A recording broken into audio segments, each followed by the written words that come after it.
Welcome to Pagan Crafting. I'm your local green and art witch. Today, we're gonna make a cemeterarium.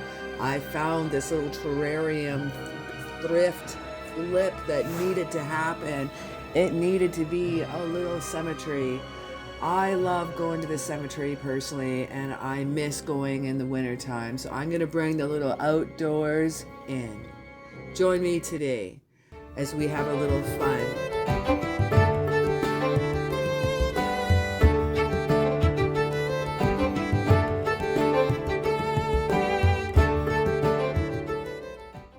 So some of the goodies that we're going to start off with today is this amazing terrarium. I found this at the thrift store.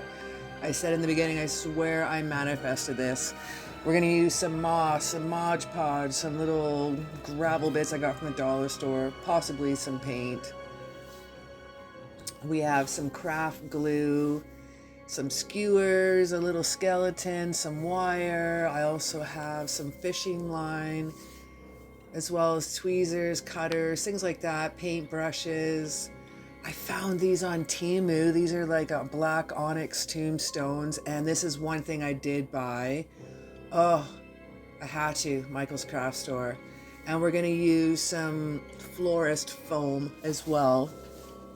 So let's start off with our little gravel bits. You can use whatever color that you like, of course. I sourced this out at the dollar store. We're going to add some glue straight up to it, and this will take about 24 hours for it to harden fully, but then and not everything's going to be slipping and sliding around in the bottom, so it's really cool to use that way. I've been mixing in my glue when I do my dioramas into my moss and my grass and my stone, and it dries beautifully, especially with the Mod Podge. It'll dry clear, so you'll still have the brilliance of the color of the stone. Okay, so last time I did one of these for my daughter, the glue seeped out onto the table, wrecked my little thing, so we're gonna make sure, I'm just gonna use a little paper plate in case the glue leaks out a little bit. The last little terrarium that I did, I made for my daughter. I found the little terrarium, the little one, the mini one at the dollar store. So thrifting or dollar store, you can find some goodies for sure. So I'm gonna fill up the bottom with these little rocks here. While we're letting that dry, it actually was starting to get hard pretty good within about 4 hours. But I still kind of waited, I impatiently to kind of work with it. So we're gonna jump back and forth in my video here of between projects. So while I'm waiting for one to dry, we're going to work on something else here. So we're going to start off with, I need a cool, spooky, like maybe I'll make an ash tree and a spooky tree. So I'm just going to figure out how big I want to make it. I don't know measurements. I like to measure with my heart. So you see here, I'm just sticking in the rocks to see. I'm just going to take off a little bit at a time. Now I have to also consider, I want part of the pokey part of the skewer to stick into the stone or into the foam that I'm going to be using. So it works out a couple inches, 2.5 inches.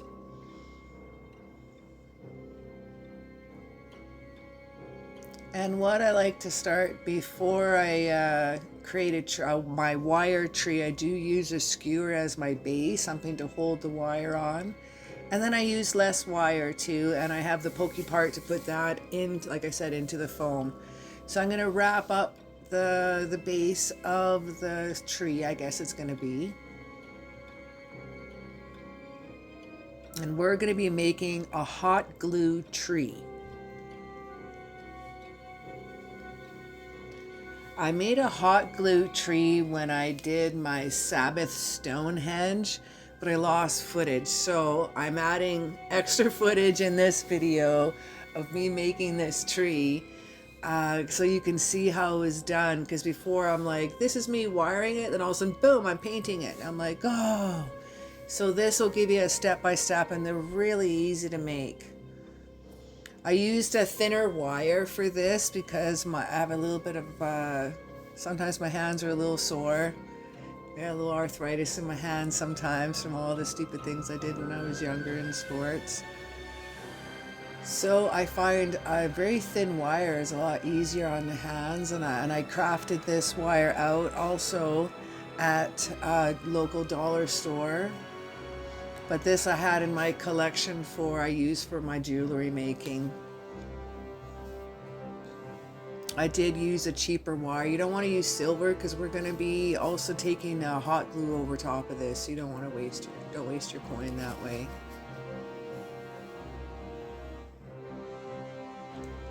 So I'm just pinching off the ends with my curved needle nose and working the ends of the branches.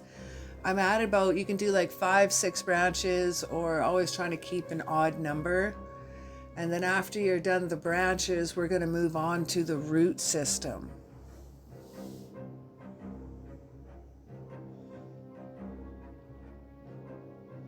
So just overlaying, going back and forth for each branch. I kind of crisscross my branches and wrap it around the base. And that helps give a little bit more sturdiness when you're making your tree, especially something that's going to be a little bit smaller. Of course, when you're making a bigger one, you get to have more branches come off your main shoots. So it will even out and it won't be as tedious, but I'm going to put in a couple long ones. So there's our top branches. I'm going to curve one to see kind of down to the left and down, because it is going around in kind of a rounder baseous container. I don't know the proper technical term of that design, but I'm an artistic witch, not a geometric witch, and that's okay. So I'm gonna wrap this around, give it a few times, because I'm gonna build glue over top of it. So I'm just going to use the wire bumpy bits to help create texture also on the shaft of the tree trunk. So you can wind it up and down like 2-3 times. And then we're going to work on the roots next.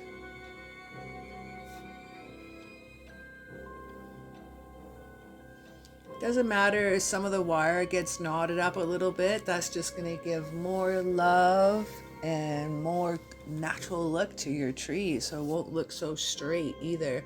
If you want, because there's so much wire wrapped around this little wooden skewer, you can actually snap the skewer, create a bend in the tree if you have a bigger area. I actually wanted to do that, but I didn't have enough room. So you could give it like a crooked, over the hill, wind-blown look too if you dig on. So the roots, we're going to make a little difference. 1 or 2 of them I'm going to have a little 1 or 2 offshoots, and the rest I'm just going to have like a creepy crawly, like a finger.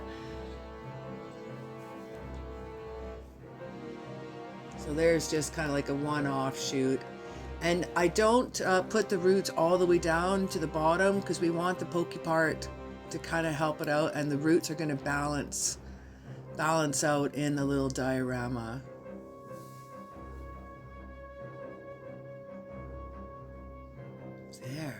There we have it.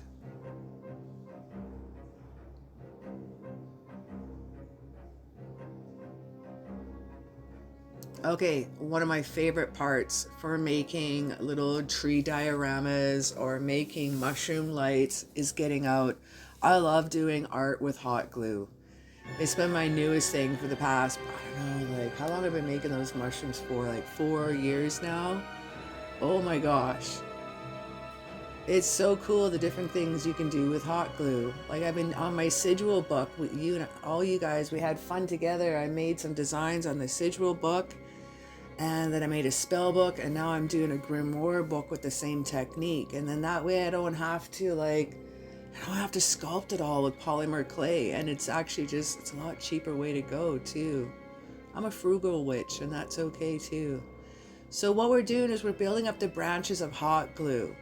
Now, have fun how thick you want to go here. I hit the wire on about 3 different sides. So don't try to cover the whole branch going 1, 2, 3 sides or 1, 2 sides, because it'll actually melt and drip. If you want that look, cool, but if you want to keep the branches a little bit more growing upward, you don't want the drips because they're going to go downwards depending on how it's kind of hard to hold it while it's cooling down. But I laid down as much hot glue as I possibly could and as quick as I could for the shank of the tree. And now I'm taking a skewer and drawing in lines. So we're going to have some more textures to paint on, because this is a smaller tree, so I can't put in the lines in the bark of the tree like I've done in some of my bigger trees that I've made with the hot glue.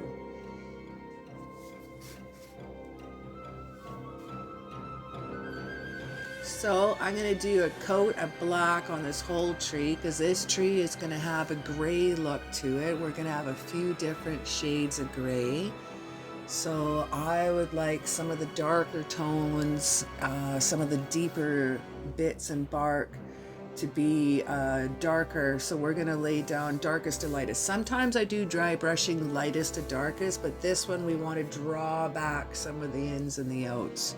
So let's let that dry for a little bit, and we're gonna hop here onto our Florist Foam.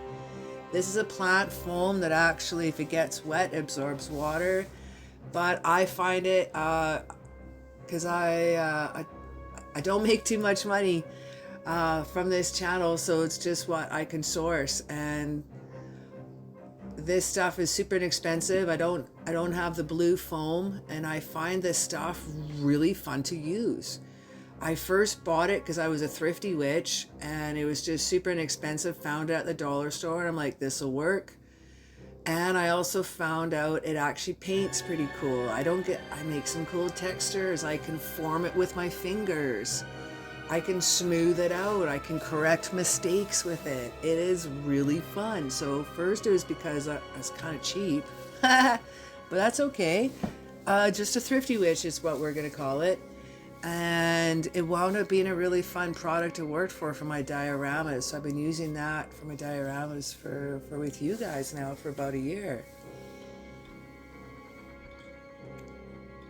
So I'm just forming it in, and I'm going to make a little pathway here too. Now watch this part. This is what's fun about this. So I can form it really easily, and I'm just going to take my finger and smooth it out. That easy and that fun. So that is kind of a fun little thing to use with this. If you do paint it, you do have to coat a coating of Mod Podge glue on it first. Let it sit overnight, 12 hours to 24, before you can paint it, or else it's just going to absorb your paint.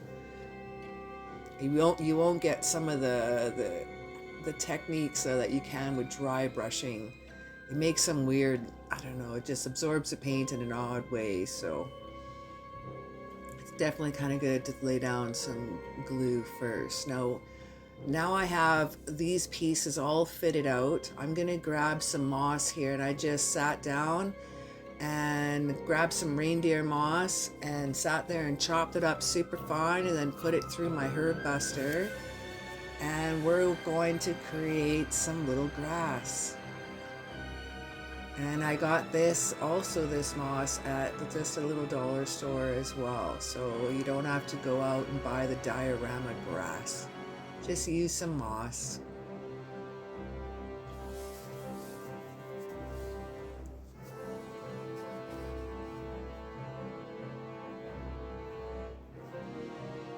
So you want to lay kind of a quick layer down because it's going to absorb some of that glue. So you can only work this part in sections. So as you got to lay down a layer and go back and lay down a thick layer over top of that. Then you can put on your grass or your moss, however you'd like. But you have to kind of work in sections, and it dries a little quicker because, again, this is a foam that is an absorption.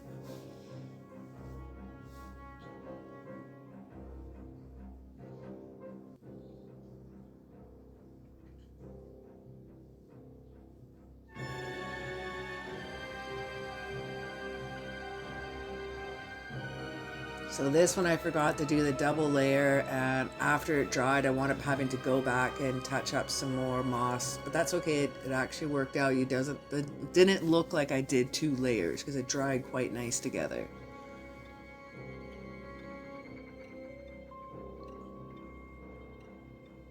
And this one I put really thick on, so I had no issues after this one dried later.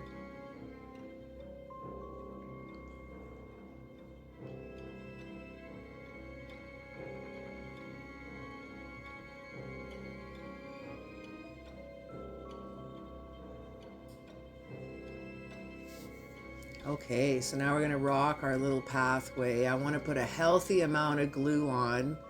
I actually filled up the pathway with glue kind of to the rim, to the top, because I'm gonna put in some of that little gravel bits now to match up what I did in the bottom of the terrarium.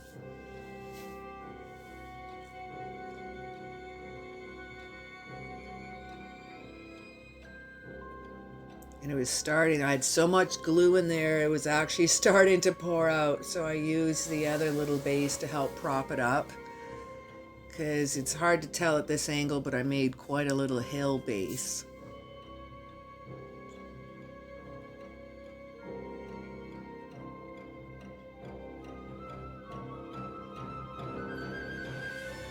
There, cool. So what I've done here is a little spray bottle. It's like 1 part glue, 2 parts water.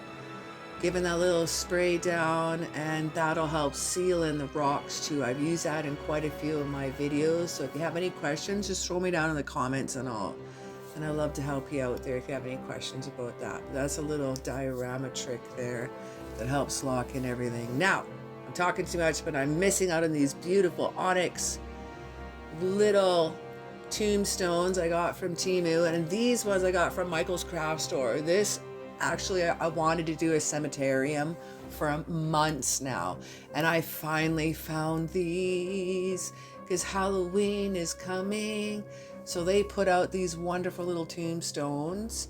I'm making one for my daughter, and I don't have enough room to make a tree, so I'm going to use that one for hers. I got glue all over my thumb, excuse me. Oh my gosh. Anyway, I'm going to use this one. I don't know if you can see, but look right here is a little frog, and she loves frogs, and there's little mushrooms. She loves mushrooms. So I'm going to put this one in her cemeterium for her. And these ones all a bunch of little mushrooms, so I'm going to grab this one. I'm going to grab the cross with the skull, and the little rip one. We'll see who that one goes to. And there's another little one that's really cute with a bird on it.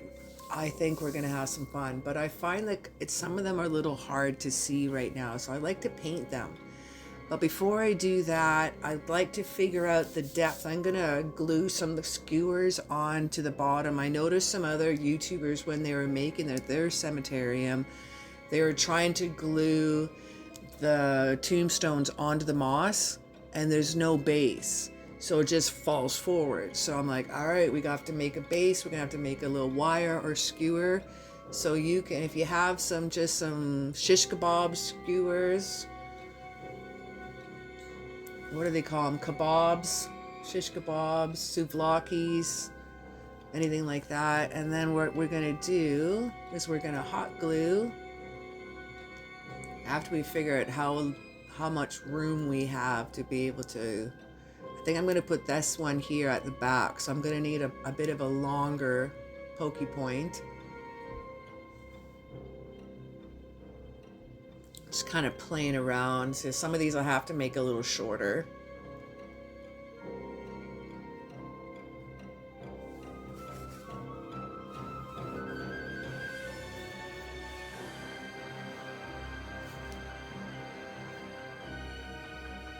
And my hot glue was not quite ready there. I rushed it. I think I used a dry bit. So let's try this again. There we go. That secured really fast. So once that's cooled down, I'm going to hold that in to do a little dry brushing on those little tombstones.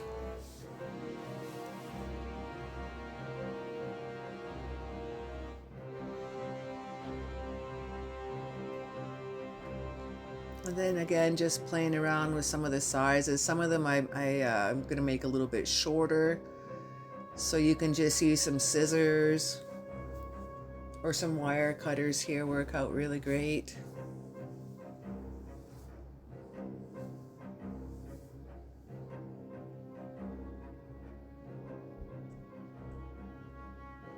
So the reason why a lot of times I talk about that either I thrifted an item or recycled or reused, or if I got it at the dollar store or find things or reuse it centers, I really want to show people that crafts can be very inexpensive. You don't have to spend a lot. You just look around what you have in the house even. Be inspired what you find at the thrift store. Anyway, we're going to get back to this tree here, and we're also going to be doing some dry brushing on the tombstones. The tombstones already have kind of a light gray, so we're going to bring in some even lighter gray over top, see if we can punch out some of these details. Look at that already. So I could have gone a darker gray that probably would have matched it up, but because we're going into a miniature, we're looking in smaller, I want to see something a little bit brighter. Even though, you know, cemeteries don't need to be totally dark. We're going to make a creepy tree, yeah. But it's just, it could be the time of the year, so don't be hating on the tree. But anyway, we're going to bring in some lighter colors here in the tombstones. And I think, so that's kind of my reasoning why. So not everything will be so dark, and it just helps bring out the little frog. Excuse me, my glue and my paint all over my fingers. I'm working on projects between this project and filming, because while one is drawing, I get antsy, and then so I work on other projects too. So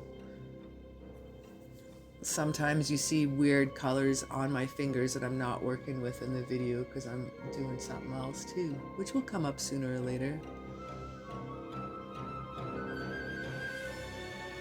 And I just smudge it with my finger if I overdo the paint a little bit, and it looks cool too.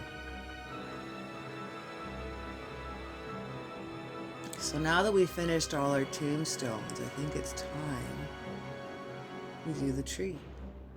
So I noticed I didn't mix the paint that much. I don't mind marbling on my paintbrush when I do this type of technique. This isn't completely dry brush, but the marbling of whatever's on the brush, it will pick up the different, oh, I need more light, there we go.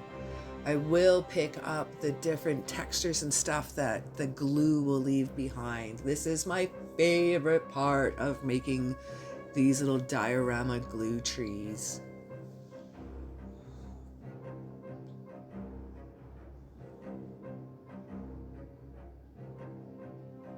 And again, there's no right or wrong. So I just hit like a medium shade of gray, and then I went back over with another shade. I didn't like it, maybe I did too much in one area. I laid down some black, did it again.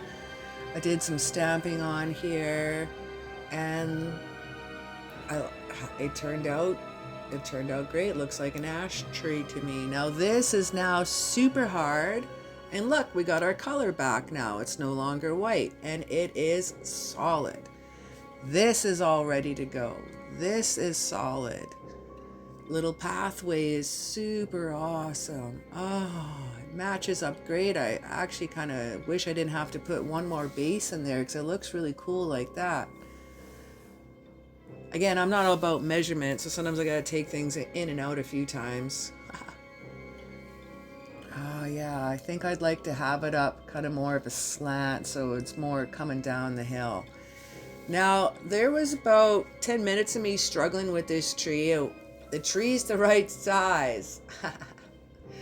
But with the pokey point, it makes it a little bit bigger. So I had to figure out a way to get my tree in here in many different ways. So I had to really do a lot of fancy editing. Oh, because I struggled. I thought I measured it right, but I did. But once I put the base in, I was like, maybe I'll put it here. And then it was like coming straight off the side of the hill. I'm like, nope, that doesn't work. So I kind of had a vision that the path was going to go on either side of the tree. But you know, not everything works out, so we're just gonna play around and see what happens. So you're gonna watch me struggle for a little bit here. But I put that little platform back in for my original idea. I got the tree in here. I'm gonna see if I can just rotate it down, and look at that. It worked. So the tree's gonna go at the bottom now. Now the branches are kind of like, hey, they're by themselves. They're no longer on the grassy area which was first intended. So and you can throw some more stones and stuff underneath. I'm gonna lay in some moss. Super happy at this point.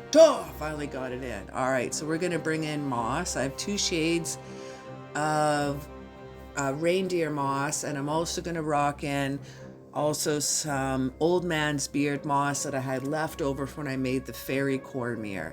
I collected so much of that moss one day when we were out camping for about a week. And I collected quite a bit of moss when no one was looking. So I'm filling in the little holes here, and I'm filling in the back. And I wound up putting some old man's moss at the top too, which gave it a really cool look. There it is. There's some of that there. Oh, I love that moss. It is so beautiful. And I don't know, I like my mosses and I like my mushrooms. I don't know what it is. Maybe I'm a green witch. I'm a forest witch, right? I guess that makes sense. But it's so much fun to work with. Everything needs moss and mushrooms, I swear. Throw me down an emoji down below. Yes, if you think everything needs a little moss and mushrooms.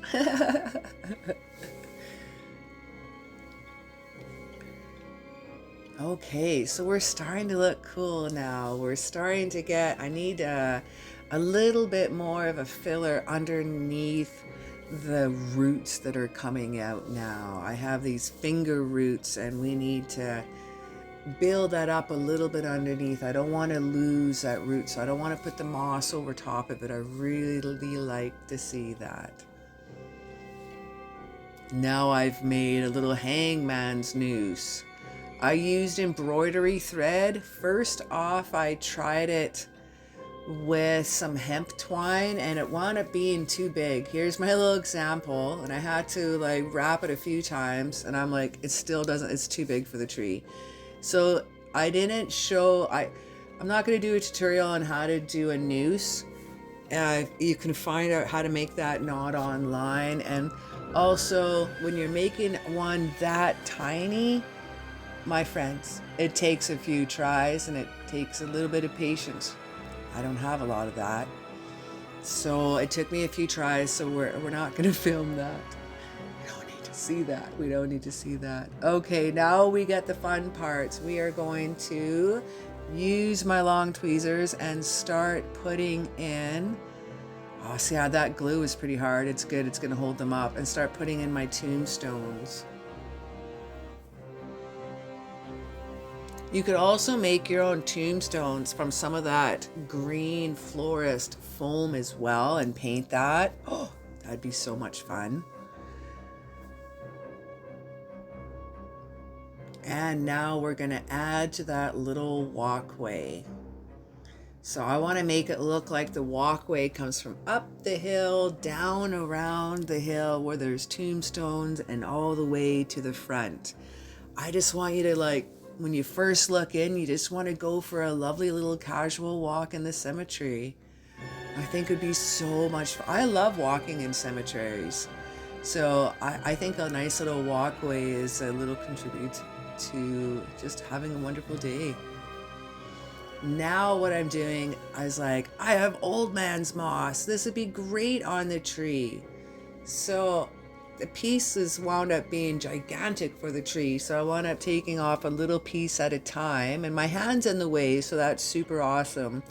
So I'm going to describe what I'm doing for you, my friends. But what I did is I dipped the little pieces of the ends of the old man's moss into some of the clear transparent craft glue, so that dries really nice that way, and it really held on quite nicely. So I'm going to jump around here. It looks like I have some tombstones still drying here. But we're gonna craft here. I don't need this whole paper. Some people draw right in the middle of that paper. It drives me nuts. This is all we need. We need a little piece of black construction paper. Just a little bit. How much measurement? What is this measurement? This is like what? Half inch? Centimeter? I need this big. All right, this is how big our bat is gonna be. There's a center. We got some wings. Doesn't need to be fancy, just needs to be little. We're gonna draw 3 little bats.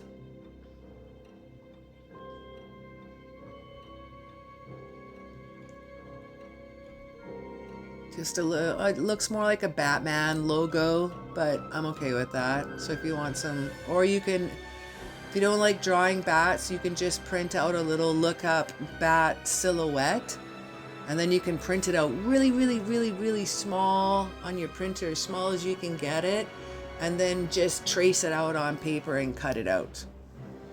And even if you print it out in black, you can do that. So we're gonna hang some bats inside, because we need some little friends flying around when we're going for a little casual walk in our cemetery. Now this is where our fishing line comes into effect. Depending on the size of your terrarium, you may only want to do, I cut them a little bit big at first, so I wound up having to measure it, and I found out maybe you only need about an inch, inch and a half. So I'm just kind of holding it up in certain areas.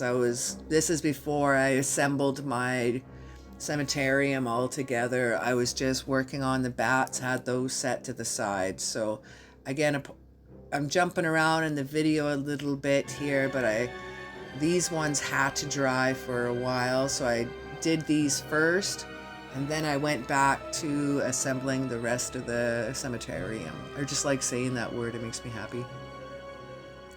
And every time I say cemeterium, I think of Metallica. Cemeterium. Well, that's, I just want to sing it like that. That's okay. So we're just dipping the ends, you only need a little dot. This will dry for you within minutes. And then you can hang it. But we can't hang it with this glue, which I sadly discovered, because you have to hold it in place so it doesn't want to stick to it. So then I was like, okay, it's not going to stay. So then I first tried crazy glue, but you still have to hold it, and it's really hard to hold fishing line in one area so it doesn't smear all over when you're a little shaky. So the best to do when you make these little bats and hang them is we're going to use hot glue. But for this part, you want your craft transparent glue, if that's not confusing. Again, so we'll just let that dry out for a little bit, and we will come back to these bats. And there they are. So we have hung them. I dipped the ends of the fishing line in hot glue, and as fast as you can, you gotta boop, tack it up, and it'll instantly tack on, and then you can go give it a couple seconds, let it start to cool down, and if your bat is crooked, you can go in and center that little guy. And there you have your little bats. Now, of course, we need mushrooms, because I'm also a mushroom witch as well as an art witch, a green witch, and a forest witch, my friends.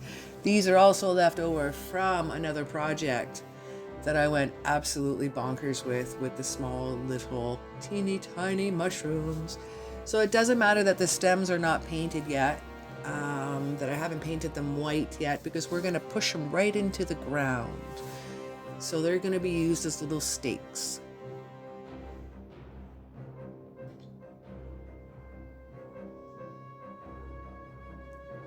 So these ones, again, if you don't have to put mushrooms in, I'm just happen to have whatever I have lying around. These little mushrooms were made out of polymer clay and then painted.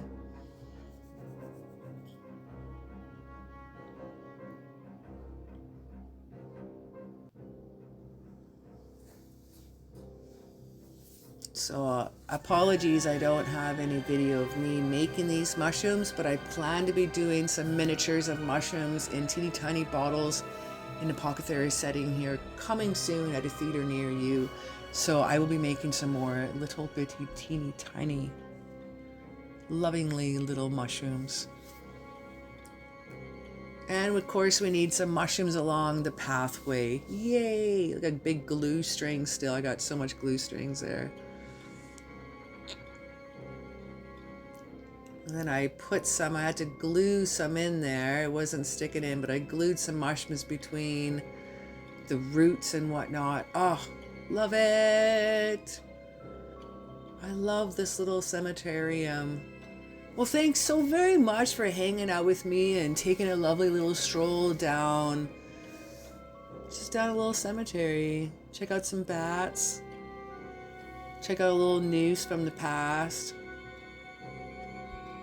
Well, I absolutely had a blast with you. So if you are interested in making a cemeterium, you have to send me the pictures. I would love to see. Well, thank you so very much, and I wish you an absolutely magical day.